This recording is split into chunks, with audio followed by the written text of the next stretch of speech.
Dek, perlahan Anga mengangkat kepalanya, mendengar suara Aditya yang kembali lembut seperti biasanya itu membuat Anga langsung ingin menangis.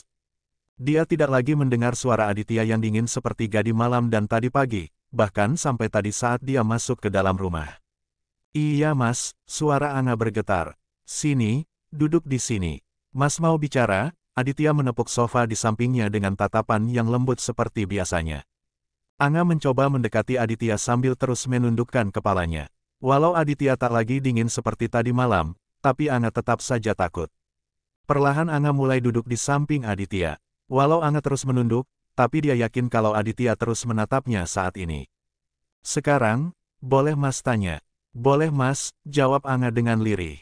Anga juga terus mencengkeram ke-10 jarinya menjadi satu. Anga mengira jika Aditya akan membentaknya untuk meluapkan kemarahannya, tapi sekarang Aditya justru bertanya dengan begitu lembut kepadanya. Tapi itu justru membuat Anga tak tenang. Dia mengira kalau Aditya sedang memendam amarah yang besar kepadanya. Sudah berapa lama? Baru 1 minggu mas, sejak mas pulang dari luar kota waktu itu. Aditya tampak membuang nafasnya dengan begitu kasar. Sebenarnya apa alasan kamu kerja sendiri dek? Apa uang yang mas kasih ke kamu kurang? Kenapa juga kamu nggak bilang sama mas? Apa kamu nggak menganggap mas ini sebagai suami kamu? Mendengar pertanyaan Aditya yang bertubi-tubi itu tangis Anga ingin sekali pecah. Tapi sebisa mungkin dia mencoba untuk menahannya. Maaf mas, maafin Anga, suara Anga yang bergetar tak bisa disembunyikan lagi. Apa alasan kamu dek? Mas kan sudah bilang kalau kamu kuliah aja yang benar, nggak usah mikirin apapun termasuk biaya. Apa karena itu? Atau karena uang dari mas nggak cukup seperti yang dulu kakak kamu berikan? Kamu tinggal bilang dek, biar mas tambahin kalau memang kurang. Nggak harus bohongin mas kayak gini. Kali ini suara lembut Aditya terdengar berubah.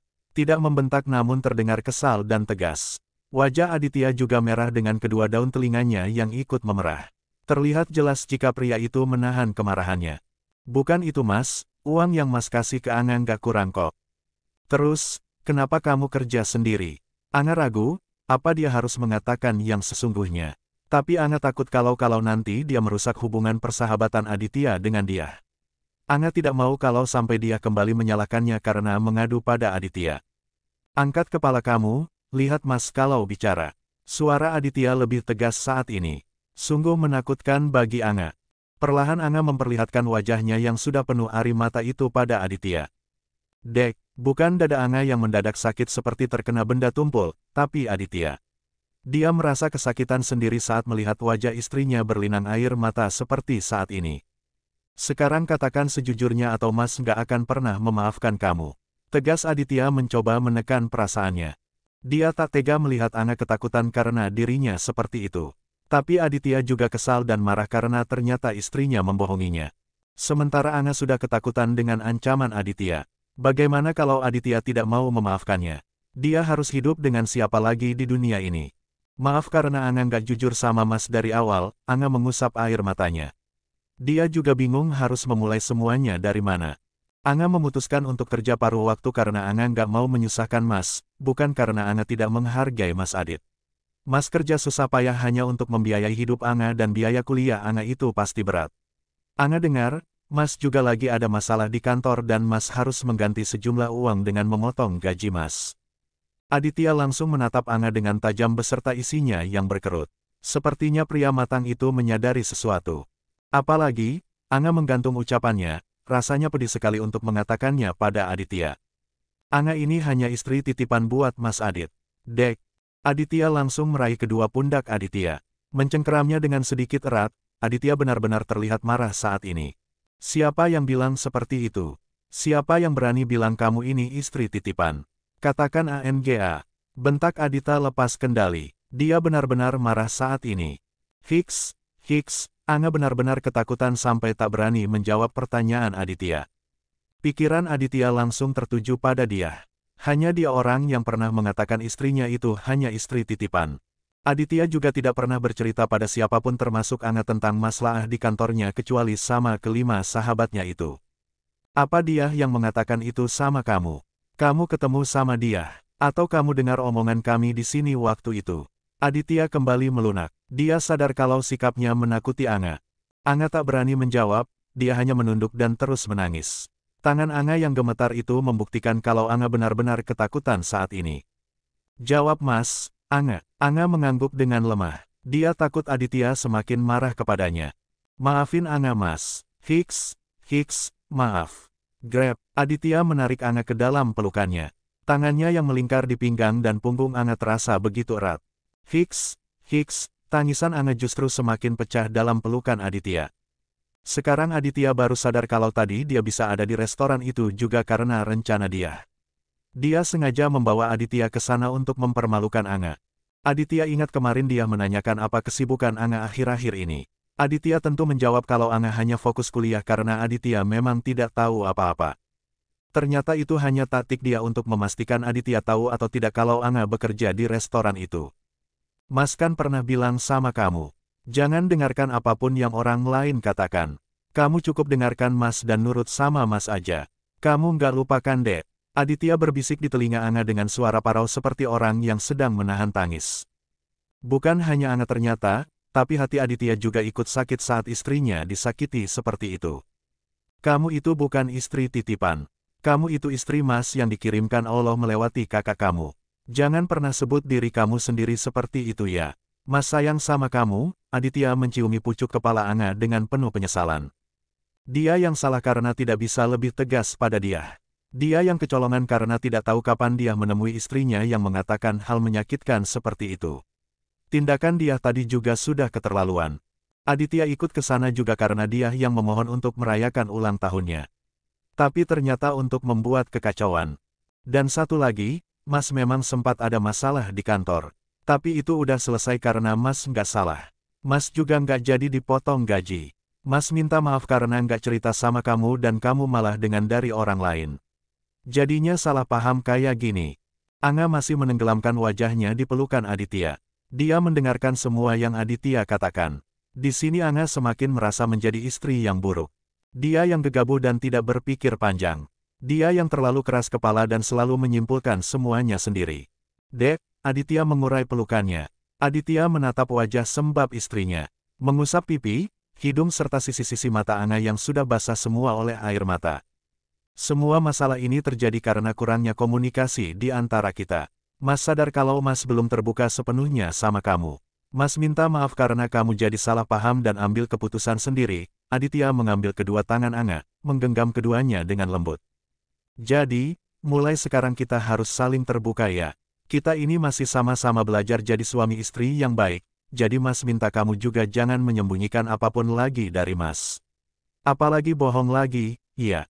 Mas, di sini Anga yang salah karena Anga terlalu perasa dan Anga yang keras kepala. Ini bukan salah Mas, jadi Anga yang harusnya minta maaf. Bukannya Mas, meski Anga sudah berhenti menangis, tapi dia masih terlihat sesenggukan. Kita berdua sama-sama salah. Jadi kita perbaiki semuanya ya. Maafin Mas juga tadi sempat bentak kamu ya. Iya, tapi Anga takut banget waktu Mas bentak Anga tadi. Hiks. Loh, kok nangis lagi? Loh, kok nangis lagi? Ingin sekali Aditya tertawa saat ini karena tingkah Anga. Tapi dia juga kasihan karena Anga menangis karena dirinya. Anga takut waktu Mas bentak tadi. Mas Adit juga dingin banget dari tadi malam. Cuekin Anga, terus tidur di luar juga. Anga takut kalau Mas Adit ninggalin Anga. Nanti Anga sama siapa? Jadi kamu takut kalau Mas tinggalin? Kamu nggak mau kehilangan Mas? Adit menarik ujung bibirnya membentuk senyuman miring. Enggak gitu maksud Anga Mas. Itu cu, kegugupan Anga itu membuat Aditya mengulum senyumnya. Mas minta maaf kalau soal tadi malam. Jujur Mas memang marah dan kecewa saat tahu kamu bohong sama Mas. Tadinya Mas ingin tanya sama kamu tentang semua ini tadi malam tapi Mas nggak enak badan. Kepalanya pusing, makanya Mas ambil bantal dari kamar yang empuk, taunya Mas malah ketiduran. Terus tadi pagi Mas emang buru-buru karena ada janji sama salah satu nasabah prioritas. Jadi baru bisa bicara sekarang. Aditya kembali membantu Anga mengusap air matanya.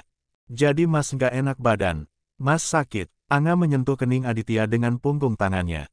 Tadi malam, sekarang udah nggak apa-apa. Maaf ya, pinta Aditya lagi. Anga juga minta maaf sama Mas Adit. Anga bukan istri yang baik buat Mas karena bohongin Mas dan sampai nggak tahu kalau Mas lagi sakit, tapi, niat Anga itu sama sekali bukan karena tidak menghargai Mas Adit.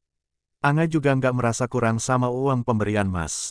Anga cuma mau bantu Mas buat bayar uang skripsi, juga buat beli laptop Anga yang Laptop kamu kenapa rusak, Dek? Anga baru sadar kalau dia kelepasan mengatakan jika laptopnya rusak. Apa dia harus mengatakan juga kalau laptopnya rusak karena siapa? Ah itu, jangan bohong lagi. Tatapan Aditya menajam pada Anga. Sebenarnya ada teman kuliah Anga namanya Angel. Anga nggak tahu juga gimana ceritanya Angel ini kenal sama Mbak Diah. Jadi Angel ini tahu semua tentang kita dari Mbak Diah. Akhirnya Anga menceritakan semuanya pada Aditya. Termasuk saat Angel sengaja menabraknya hingga laptopnya merusak. Astagfirullah, Mas nggak bisa tinggal diam dengan teman kamu itu. Mas akan menemui dia besok. Tangan Aditya mengepal kuat. Jangan Mas, biarkan saja dia. Lagian Anga nggak mau kalau hubungan persahabatan Mas dan Mbak Diah yang udah lama itu rusak gara-gara Anga. Dia itu hanya sahabat Mas, dan kamu istri Mas. Jadi Mas tidak masalah kehilangan satu sahabat yang selalu menyakiti istri Mas, padahal kamu nggak salah apa-apa. Tapi Mas, sini, Aditya duduk bersandar pada sofa dan menepuk bahunya agar Anga bersandar di sana. Tapi Anga yang tak paham, membuat Aditya gemas dan langsung menarik istrinya agar menyandarkan kepalanya di sana. Dengar Mas ya Dek, Aditya mengusap bahu dan Anga setelah istrinya itu bersandar dengan nyaman di bahunya. Mas akan selalu ada buat kamu.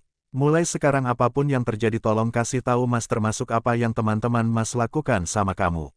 Dan juga, Mas belum memberitahu rekan sekantor Mas itu karena syarat menjadi manajer di kantor Mas itu harus lajang. Mereka baru boleh menikah saat sudah 5 tahun menduduki posisi itu.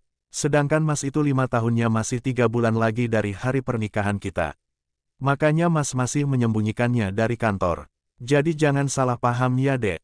Dalam hati Aditya, dia masih memendam kemarahan sebenarnya. Kali ini dia tidak akan diam saja karena dia sudah terlalu jauh mencampuri urusan rumah tangganya. Anga melingkarkan tangannya di pinggang Aditya. Memeluk suaminya yang begitu dia rindukan selama 1 minggu ini karena dia yang terlalu sibuk bekerja. Maaf karena Anga sempat salah paham dan mengira kalau Mas nggak mau mengakui Anga di depan teman-teman Mas. Anga merasa malu dengan pikirannya sendiri. Tapi Anga juga masih memendam satu hal lagi yang tidak bisa dia katakan pada Aditya, yaitu tentang wanita masa lalu suaminya itu. Sabar ya Dek, 2 bulan lagi Mas akan mengenalkan kamu sama semua orang, kalau kamu istri Mas satu-satunya. Anga menyusupkan wajahnya di ketiak Aditya. Dia merasa malu sekaligus tersipu saat ini. Iya Mas, oh ya, terus urusan kamu sama restoran itu gimana Dek? Tadi Anga udah mengurus pengunduran diri dari sana. Jadi kamu mengundurkan diri Dek? Memangnya boleh kalau Anga tetap kerja Mas? Anga mendongak menatap Aditya dengan takut-takut. Enggak, tolak Aditya dengan cepat tanpa berpikir lebih dulu. Mas masih mampu buat bayar kuliah kamu dan menanggung biaya hidup kita berdua. Bahkan kalau ada anak-anak kita nanti Mas masih sangat mampu. Jadi kamu harus dengerin omongan Mas, kamu cuma boleh kuliah dan di rumah aja ngurusin Mas. Apa Mas? Ngurusin Mas? Iya dong Dek, walaupun Mas bisa masak bisa semuanya. Mas juga mau diurusin yang lainnya sama kamu, Aditya melirik Anga yang masih bersandar di bahunya. Diurusin apa Mas? Anga menegakkan badannya menghadap pada wajah Aditya. Bilang aja sama Anga, soalnya Anga belum tahu banyak tentang tugas istri yang benar itu kayak gimana, ucap Anga dengan polosnya bertanya karena tak tahu maksud Aditya. Beneran mau tahu? Aditya menyipitkan matanya dengan senyum tertahan. Iya, Mas. Emang apa aja? Salah satunya ya ini. Kap, Aditya mengecup bibir Anga dengan singkat, lalu berdiri meninggalkan Anga yang masih membeku. Ayo makan Dek, Mas lapar, ucap Aditya sambil menuju dapur tanpa mempedulikan Anga yang masih memegang kedua pipinya yang terasa mengembang. Mas Adit kok jadi genit gini, gumam Anga sambil mengulum bibirnya sendiri karena masih merasakan bekas kecupan suaminya.